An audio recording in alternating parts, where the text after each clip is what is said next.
இப்ப நீங்க உங்க கரியர்ல நெறைய விஷயங்களுக்கு நோ சொல்லியிருப்பீங்க இல்லையா? ஒரு ஆமா. குறிப்பிட்ட கட்டத்துக்கு அப்புறம், "no this won't work for me" அல்லது "I don't want to do yeah! This" அப்படின்னு சொல்லிட்டு.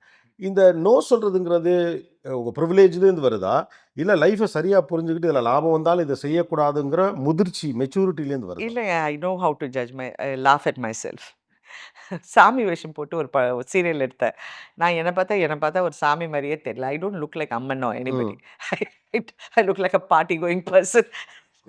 ம். ஐ டோல்ட் மிஸ்டர் மாறன், இது வேற யாராவது வச்சு எடுங்க. என்னால I am not convinced. How will other people be convinced?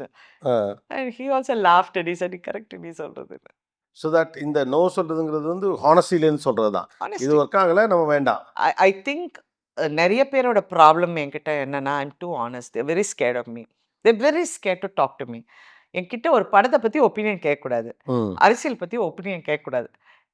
என் கணவர் வந்து பாதி நேரம் என் கைய பிடிச்சுக்கிட்டே இருப்பாரு. ம். ம். எதுவும் ம். சொல்லிறாதம்மா அப்படின்னா? Don't talk. ம். ஆ நான் சமீபத்தில வென் ஐ கன்டெஸ்டட் இன் விருதுநகர், அவர் பாவம் எந்த வேலையும் பண்ணல. என் கைய பிடிச்சுக்கிட்டே இருந்தார். சொல்லிடாத.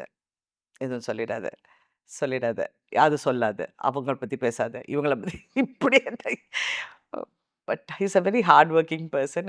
அவர் அளவுக்கு நானும் ஹார்ட் ஒர்க் பண்ண வேண்டிய சூழ்நிலை வந்துச்சு. But I am very honest. I don't know whether it's good or bad. Time will tell. But that's the way I am. I don't want to change for anybody. I am too old now to change.